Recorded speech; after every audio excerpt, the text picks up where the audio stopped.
नमस्कार दोस्तों, प्यारे मित्रों, आपका मोस्ट वेलकम है आप अपने प्यारे चैनल साहित्य धारा एकेडमी पर। आज हम प्रमुख रीतकालीन कवियों पर आचार्य रामचंद्र शुक्ल जी के महत्वपूर्ण कथनों का संकलन लेकर उपस्थित हैं। ऐसी 2-3 वीडियो में हम सारे रीतकालीन कवियों को कवर कर लेंगे और इससे इन कथनों से चाहे इंडियन नेट हो चाहे कोई भी असिस्टेंट लेवल की पीजीटी टीजीटी कोई भी परीक्षा, उसमें 1-2 कथन शुक्ल जी के पूछे ही जाते हैं। अतः आप सब लोगों के लिए बहुत ही महत्वपूर्ण वीडियो होने वाला है। चलिए शुरुआत करते हैं देव से। देव के बारे में शुक्ल जी ने कहा, कवित्व शक्ति और मौलिकता देव में खूब थी, पर उनमें सम्यक स्फुरण में उनकी रुचि विशेष प्राय बाधक हुई। कभी कभी ये बड़े पेचीदे मजनून का हौसला बांधते थे, पर अनुप्रास के आडंबर की रुचि बीच में ही उसका अंग भंग करके सारे पद को कीचड़ में पड़ा छकड़ा बना देती थी। भाषा में कहीं कहीं स्निग्ध प्रभाव आने का एक बड़ा भारी कारण यह भी था। अधिकतर इनकी भाषा में प्रवाह पाया जाता है, कहीं कहीं शब्द व्यय बहुत अधिक है और अर्थ अल्प है। कभी कभी हमसे कहो एक ही लाइन नहीं, नीचे वाली ही पूछ ले कि ये किसके बारे में शुक्ल जी ने कहा है कि कहीं कहीं शब्द व्यय बहुत अधिक है और अर्थ अल्प है। कभी कभी यहाँ से भी इनका कथन बन जाता है कि कभी कभी ये बड़े पेचीदे मजनून का हौसला बांधते हैं। तो ये शुक्ल जी ने देव के बारे में कहा है।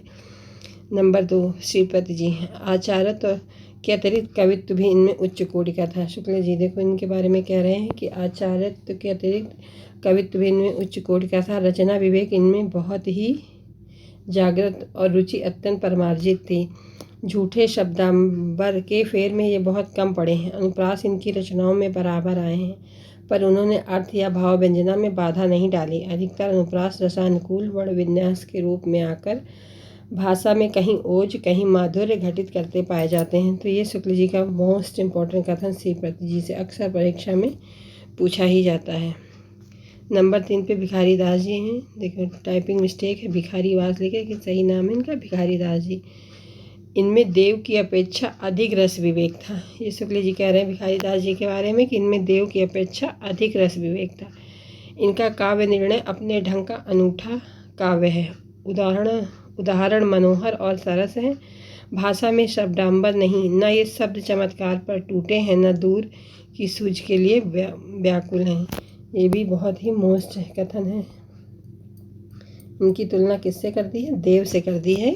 अगर आपको कभी इतना समझ में आए और इतना याद है कि भिखारी दास की तुलना शुक्ल जी ने देव से करी है, तब भी आप इस कथन को कर लेंगे कि इनमें देव की अपेक्षा अधिक रस विवेक था। इनका काव्य निर्णय अपने ढंग का अनूठा काव्य है।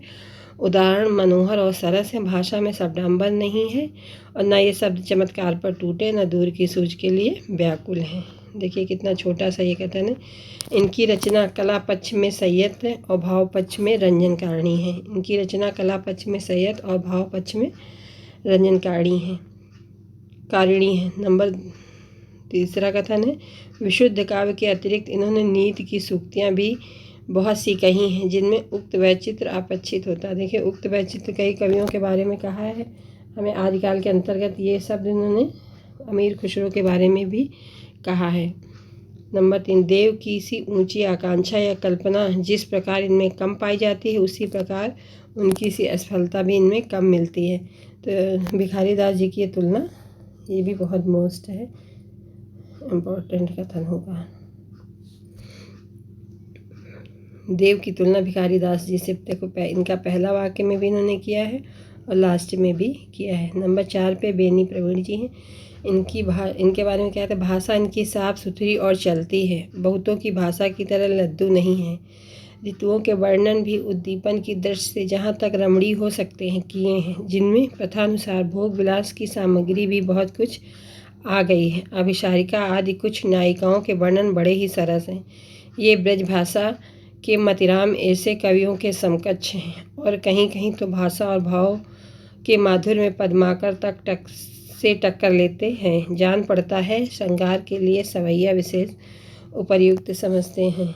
इंटरनेट में यहाँ ये इतनी लाइन पूछी गई थी कि ये किस कवि के बारे में शुक्ल जी ने कहा है। तो कभी कभी आधी लाइन में कि ये ब्रजभाषा के मतिराम ऐसे कवियों के समकक्ष हैं और कहीं कहीं तो भाषा और भाव के माधुर्य में पद्माकर तक से टक्कर लेते जान पड़ते हैं। श्रृंगार के लिए सवैया ये विशेष उपयुक्त समझते हैं। इनकी तुलना किससे कर रहे हैं? बेनी प्रवीण जी की मतिराम से कर रहे हैं और पद्माकर जी से कर रहे हैं। कभी कभी की पॉइंट भी याद रहते तो हम कथनों को हल कर लेते हैं। नंबर 5 पे हैं रीतिकाल के बहुत ही फेमस कवि पद्माकर भट्ट, पद्माकर जी। इनके किससे तुलना करते हैं? मतिराम जी के रसराज के समान पद्माकर जी का जग विनोद भी काव्य रसिकों और अभ्यासियों दोनों का कंठाहार रहा है। वास्तव में यह श्रृंगार रस का सार ग्रंथ सा प्रतीत होता है। ये कह रहे हैं कि पद्माकर जी के लिए कि मतिराम जी का जैसा रस राज है, इन्हीं के समान पद्माकर जी का जग विनोद भी काव्य रसिकों और अभ्यासियों दोनों को का कंठाहार रहा है। वास्तव में यह श्रृंगार रस का सार ग्रंथ सा प्रतीत होता है। कभी कभी शायद इतनी ही लाइन पूछ लें। नंबर 2 पे इनकी मधुर कल्पना ऐसी स्वाभाविक और हाव भावपूर्ण मूर्ति विधान करती है कि पाठक मानो प्रत्यक्ष अनुभूति में मग्न हो जाता है। नंबर 3 पे ऐसा सजीव मूर्ति विधान करने वाली कल्पना और किसी कवि में नहीं पाई जाती। ये कह रहे हैं पद्माकर जी के लिए कि ऐसा सजीव मूर्ति विधान करने वाली कल्पना और किसी कवि में नहीं पाई जाती। ऐसी कल्पना के बिना भावुकता कुछ नहीं कर सकती। या तो यह भीतर ही भीतर लीन हो जाती है अथवा असमर्थ पदावली के बीच में फड़फड़ाया करती है। ये भी मुझे बहुत ही मोस्ट इम्पॉर्टेंट कथन लग रहा है। हो सकता है आगामी परीक्षाओं में आपको कहीं देखने पद्माकर जी से कथन पूछे ही जाते हैं। नंबर 3 पे कल्पना और वाणी के साथ जिस भावुकता का संयोग होता है वही उत्कृष्ट काव्य के रूप में विकसित हो सकती है। नंबर 4 पे है भाषा की सब प्रकार की शक्तियों पर इस कवि का अधिकार दिखाई पड़ता है। कहते हैं कि भाषा की सब प्रकार की शक्तियों पर इस कवि का अधिकार दिखाई पड़ता है।